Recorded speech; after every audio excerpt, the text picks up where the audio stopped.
بالله من الشيطان الرجيم. بسم الله الرحمن الرحيم.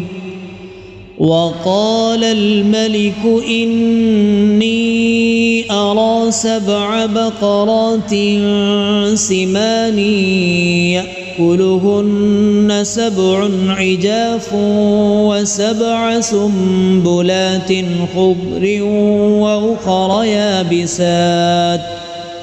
يا أيها الملأ أفتوني في رؤياي إن كنتم للرؤيا تعبرون.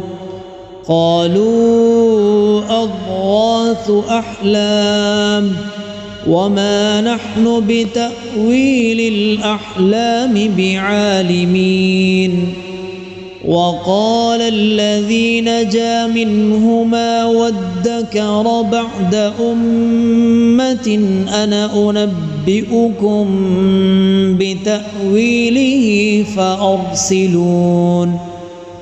يوسف أيها الصديق أفتنا في 7 بقرات سمان يأكلهن 7 عجاف و7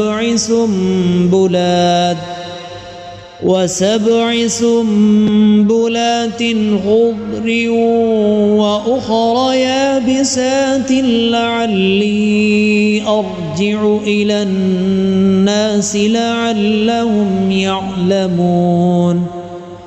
قال تزرعون 7 سنين دأبا فما حصدتم فذروه في سنبله إلا قليلا مما تأكلون.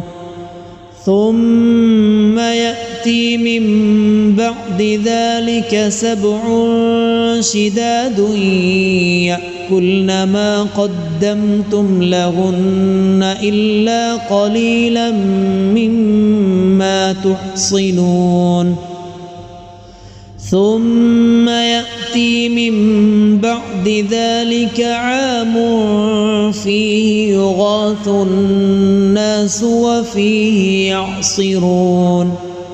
وقال الملك ائتوني به فلما جاءه الرسول قال ارجع إلى ربك فاسأله ما بال النسوة اللاتي قطعن أيديهن إن ربي بكيدهن عليم.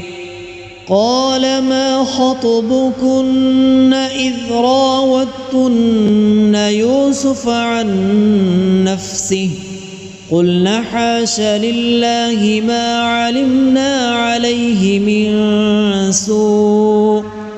قالت امرأة العزيز الآن حصحص الحق أنا راودته عن نفسه وإنه لمن الصادقين. ذلك ليعلم أني لم أخنه بالغيب وأن الله لا يهدي كيد الخائنين.